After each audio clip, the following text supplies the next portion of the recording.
All right, enough of that. I'm Jason. Welcome to the Shadowmane Show. You know shadowmane.com because you've been reading the blog for 4 years. Every week, I know you're glued to it.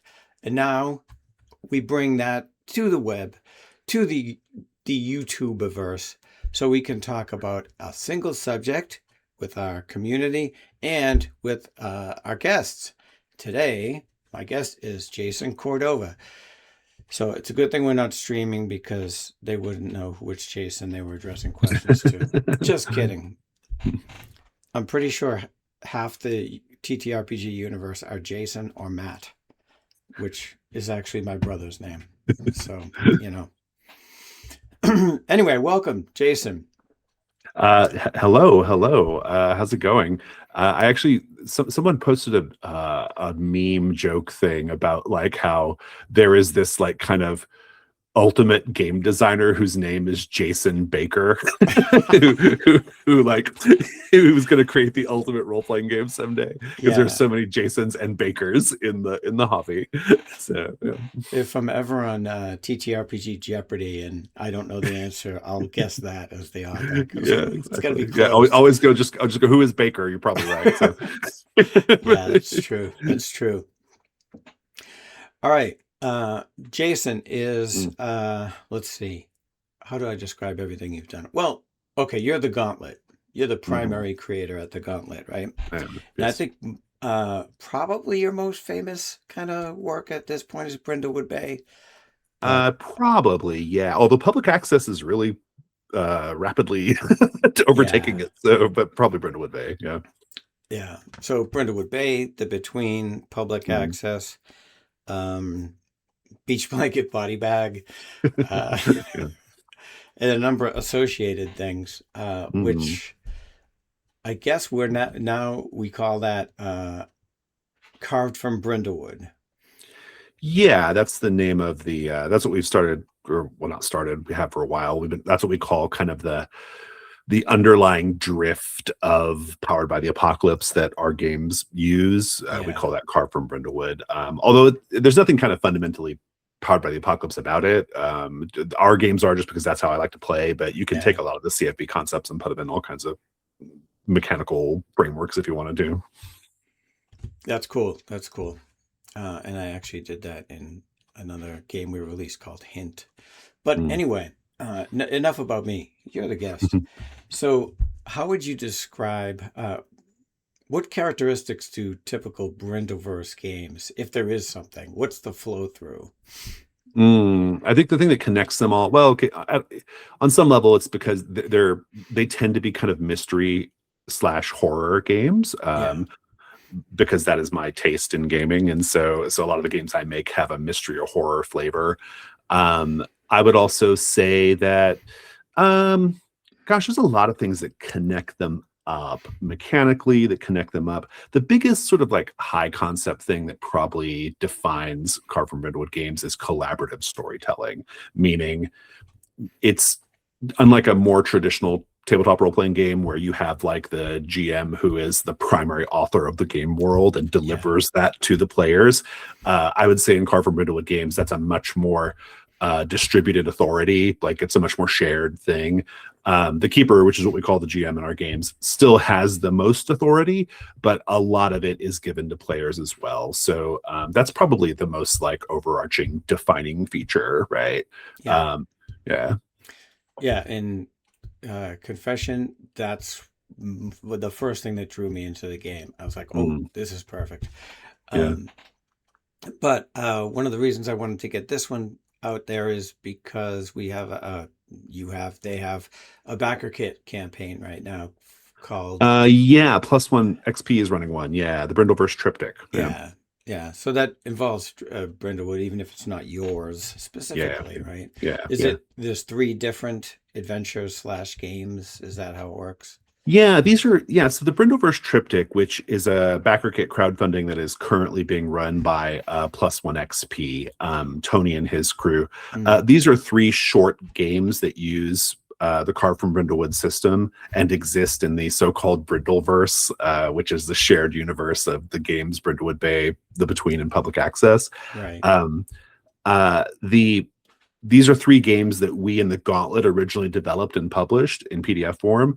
And then Tony had the idea of like, hey, I think people would love to have these in a zine format. Like, would you like for us to take that on? And I was like, yeah, sure. That'd be great. And so Tony has taken our original publications and is basically his team is reworking the layout and adding in standalone rule sets, because previously they didn't have their own rules. You had to kind of know how to play Carve from Brindlewood. Right, Adding standalone rule sets, and he's going to release them in like a trio of zine format games.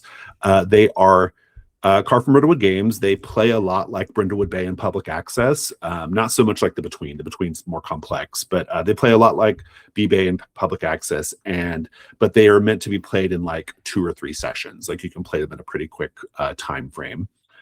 They are By Endurance We Conquer, which is a survival horror game about a group of stranded Arctic explorers on the ice trying to find their missing captain.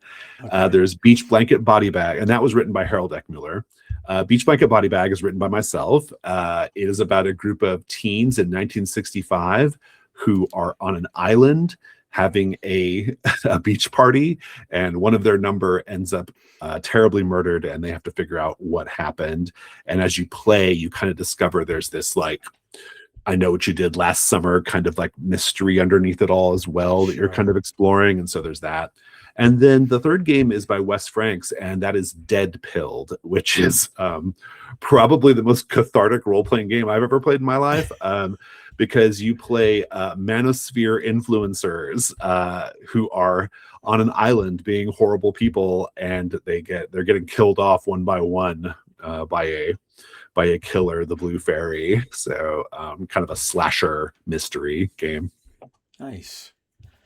All right. So we'll have the link to that in the description and on the blog. Keep in mind, the blog is still there. You get the full interview that we don't have time to talk about, but you have plenty of time to read. So all the other things that you had brought up is that these games revolve around mysteries. And, Brindlewood Bay is, roughly speaking, it's like a Agatha Christie Murder, She Wrote kind of scenario, just with like eldritch horrors mixed in. Yeah, exactly. That's exactly right. Yeah, you got it. We like to say it's Cthulhu She Wrote is the idea behind Brindlewood Bay. Yeah. But the idea that I guess that the mystery format there is pretty well understood. People are familiar with that. When you've written some of these other games, is it still a straight ahead maybe mystery, or like some of the other games is what a mystery is a little bit different? It's the latter. It's I would say that in terms of like a traditional forensic style mystery investigation, that's Brindlewood Bay. Yeah. Because the characters are largely investigating murders, and the murders don't have a supernatural element. There's a supernatural occult element connecting the murders that you eventually have to deal with, but the murders themselves are like, jealous wives and husbands and angry family members. It's that kind of thing, right?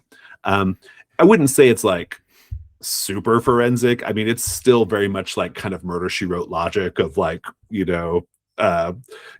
Jessica Fletcher just kind of stumbles onto the clues sometimes, it's that kind of thing. Yeah. But it's much more of like I would say a traditional kind of mystery. Public access, The Between, most of the games that have followed it, it's still a mystery that you're solving scenario to scenario, but it's maybe a little closer to, I would say, problem solving. So like in The Between, the mystery might be, so maybe you're facing this tiny vampire, and the mystery is the vampire actually a child, or is it just a vampire who's really old but who was turned when they were a kid? And so you got to figure that out so that you can then figure out how to deal with it, right?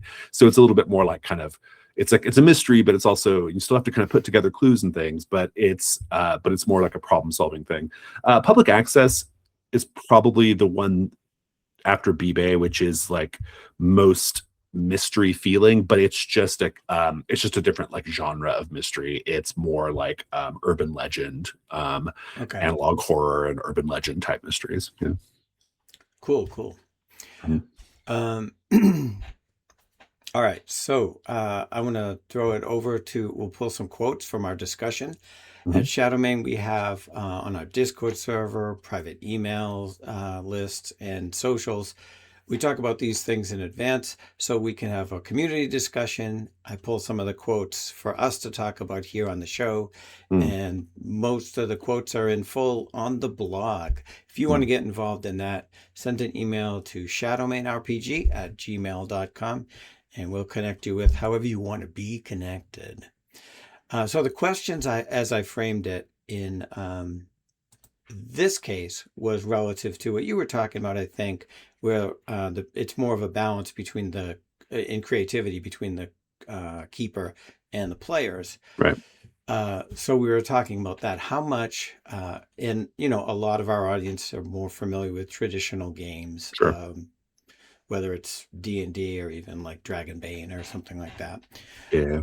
Um, where the GM, as I used to say, the GM built the roller coaster and the players are along for the ride. Right. Yeah. Yeah. Yeah. Um, It tends to be so the case. Yeah. yeah, so the question is, how much do you want that kind of thing? Like, oh yeah, I'll let him name my elven village, or they're actually collaborating in the story. Hmm. So I posed this question in this way to kind of get the goats. In Hmm. a game where you're snooping in a house and the GM tells you you've entered a small study, and on the top shelf of a bookshelf you see something that's out of place, and then the GM asks you, what is it? Do Hmm. you think that is cool, I get to help build the story? Or do you think that is, I don't know, you're the GM, you tell me what's in the stupid Right. bookcase? Yeah. So these are some of the responses we got from the Merlatron. I think as long as the GM sets the expectation that it's okay for the player to pass on coming up with a thing or Mm, passing it to another player, mm, then you can alleviate consternation over being put on the spot. hmm. I don't know if you encounter this as much as, I think a lot of people I play with, there's probably a selection bias going on because I yeah, tend to play with people who like came up in a play culture that I created, yeah, right? So I don't often interact with or play with people who are not like part of sure, the play culture I literally created. But like that said though, I do know that obviously lots of people like run my games for other like new people who've never played games like that. And so you have different experiences and like some people, you know, Brindlewood Bay's the whole system, its whole thing is like there's no keeper authored solution to the mystery, right? Or yeah, the scenario. Like the players literally author the solution to the mystery once you gather enough clues. Some people like have a problem with that. It's just a barrier they can't get past. And I think if they would like try it, they would get past it. But a lot of people just can't, and that's fine. I do find that like I actually don't love the uh you're in a study, there's something on top of the shelf, tell me sure, what you find. I actually don't like that as an example. I know it's a good example for discussion, but it's actually not what CFB would do. right, CFB would tell you what the clue is. Where the collaboration goes on is when the character enters the study, the keeper would be prompted to ask the players a question like, looking around the study, how can you tell the owner of this study has a disordered mind? Or how can you tell they're really bad at business? Or how can you tell a fight happened here recently? And then everybody at the table would then describe the things that they see and build out the scene in that world. It's a technique I call paint the scene, and it's built into my games, but nice, it's a thing you can do in any game. But um, so that part is the collaborative part that I like. And then the characters, once they actually engage the mechanics and find a clue, then I give them the clue, right? yeah, But so I think there's a slight difference there. Like it's to me the collaborative part is best when it's like the world building, if that makes that's cool. sense. Yeah, yeah, Yeah, I've actually run Brindlewood Bay a bunch at cons where I don't yeah, know who's going to be at the table at all, hmm, and it's a big mix. yeah. I get a lot of theater kids that just love the chance, but I don't Right, know yeah, that I yeah. don't have somebody who's not comfortable. So I I kind of think do this. yeah, I give them ahead of time. I say, look, yeah, here's the knock on the table X card. If you say I don't know, Mhm. I'll pass it to somebody else or Yeah. yeah. Oh, you're nicer than me. I don't give if I don't give anybody a choice. If you're at my table and I ask you a question, you will answer it. We will wait patiently until you do. That's Like great. like the I the sort of the idea of like sometimes people don't like aren't ready to like answer, they don't really know. I get that. Like I get like not being Yeah, put on the spot. Like I understand that. But also on some level, we're all kind that's kind of what we're all here to do, is to be put on the spot. it is. Yeah. Um and like I will say that my games tend to roll this out in a progression so that you're kind of put on the spot in a small way in the beginning of the game. It's the whole walking into the study thing. What do you see that shows the person was bad at business? And then everybody speaks, right? And so maybe you're the fourth of four people to go after everybody else has said something. Now you're kind of it doesn't it's not too hard to be like, oh, there's a bunch of like unpaid bills on the desk, or Right. whatever, right? Like just a little thing, right? And then it kind of goes a little deeper. In some of the games, like there's a bigger, like kind of more world building thing that goes on, and then ultimately you get to, okay, now we have to solve the mystery. And so by the time you get to the let's solve the mystery part, where you're really kind of like as a player like doing a lot of story creation, you're kind of you've been trained a little bit to kind of get into this mode of play. So yeah, I get this sort of like, as long as if people don't want to be put on the spot, I get it. But I don't know. I kind of feel like I don't know. I just feel like players should be Yeah. I mean, if challenged and there's like, even at a con, like right? They knew the game when they signed up for it. yeah, there's that part of it. Like, I mean, it's. I mean, I always try to be like really, really like forgiving as far as that goes. But Sure, sure. but what I would usually do though, where like in the instance where like the player's like, oh, can I pass? I might I might say something like encouraging, like, hey, just say the easiest thing. Like the first thing that comes to your mind is that's the best Okay. answer. Like what, just I try to like encourage, like just keep it simple. It doesn't have to be super involved, right? Um, so yeah, but it's an interesting question. But yeah, but again, I suffer. I have a lot of selection bias in my groups. Like my groups are ready to go, right? Like I haven't had to play in a long time with folks who are kind of maybe not, into that style of play. But that's why we try to do so much to like telegraph and teach our style of That play. makes sense. Yeah. All right. Next opinion. So relative to my, what if I asked you to define the scene? Mhm. As a player, this is from Chernobog 42. Mhm. As a player, I think that I might feel like there isn't a right answer to that. I might Yeah. say that it's a powerful artifact, but then I'd be worried that it's too much. Yeah. I think this is this is from people who are probably used to playing, I don't know, pre-written adventures, that kind of thing. Sure. Yeah. Yeah. But I guess what you're saying is your encouragement is giving them permission. I don't care Yeah. if you make it a powerful artifact, right? Yeah. Let's just see where the story goes. Yeah. I think that's right. I mean, and again, I tend to keep my sort of collaborative world building or collaborative storytelling like a little bit more focused on like scene building and exploring ideas more than Yeah, yeah, like more like physical practical things in the scene, but like and objects and stuff. But I kind of get it. Like if they said, well, I think the thing on the shelf is an eldritch tome that can summon demons or whatever. I don't know. I look at that as like that's an opportunity, right? Like, yeah, okay, well, are you going to read it? yeah, Like, okay, well, so then let's get some dice on the table and let's see what happens. Like my games have a nice yeah. like catch-all move for things like that, right? So if you want to open the eldritch tome, you're gonna roll the night move and it's gonna be dangerous, and so and that's fun. That's now the It's story's true. going That's somewhere, how it goes. yeah. All right. And our friend Sir James says, I generally feel, well, number one, which was I think that's awesome that you let me build stuff. And I think my players would agree. I do it often enough, but I try to strike that balance between helping the players feel like co authors in the story and shirking too much GM responsibility, which I actually don't care about shirking GM responsibility. Um, I'm they can kind build of the on board with whole this in a minute. story.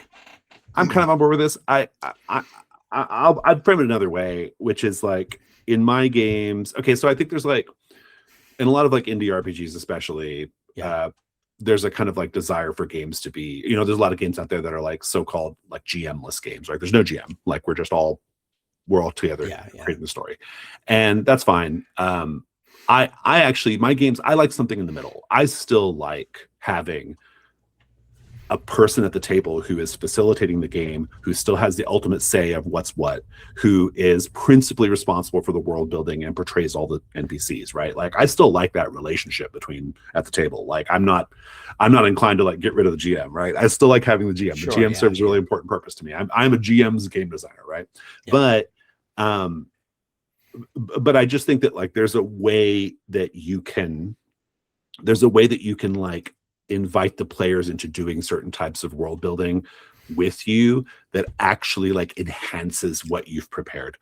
In my games, you get like little scenario sheets that so you don't really have to do much preparation at all, and they're very flexible scenario sheets so that you can kind of react and drop things in as needed. It's very, you know, it's a pretty flexible, nimble tool. Precisely because there's an expectation that the players are going to be saying some things that maybe you hadn't anticipated, right? And so yeah, you need to be able to kind of respond to that a little bit. So I'm kind of on board with what Sir James is saying here, yeah, yeah, because I do think the GM has certain responsibilities at the table, you know. yeah. So I think, well, yeah, from your examples, I think like I was looking at this when I first came to the game. I remember saying, "Oh, this is great. I should Mm, use more open questions." But yeah. from your examples, it's not so much that you're saying what. You're asking Mhm. what. You're saying, "Here's what, how." How? Right? Yeah, that's Yeah. exactly right. Yeah, I like I my paint the scene technique. I always try to like say we're not just doing set dressing. Right. I'm not asking you tell me what the study looks like or sounds like or feels like. I'm saying we're exploring an idea. I want to know what the study looks like, but in a way that shows me how this guy is bad at business, right? Like it's about the idea, I think. Yeah, that makes a lot of Yeah. sense. Yeah. All right, we are through our community discussions, and that is the time we have for this subject. But Fantastic. email us if you want to get involved next time. Follow us on social media. We're Shadowmain everywhere. Jason, you are at the gauntlet.com. It's gauntlet-rpg.com. Yep. It doesn't matter because I get it in the description. It'll be right there. What else do you have coming up? So right now, probably so we just recently did a crowdfunding for our game public access, the big kind of physical edition of it, and that is can still be late pledges are still open for that, so folks should go get in on that. Probably the biggest thing I have coming up, creatively, but also it's a big release for us whenever it happens, is a game called The Lands Remaining, which I think we're going to talk about at some point. Yeah. And so it's a fantasy car from Brindlewood game. I'm really excited about it. It's like it's all I want to think about these days.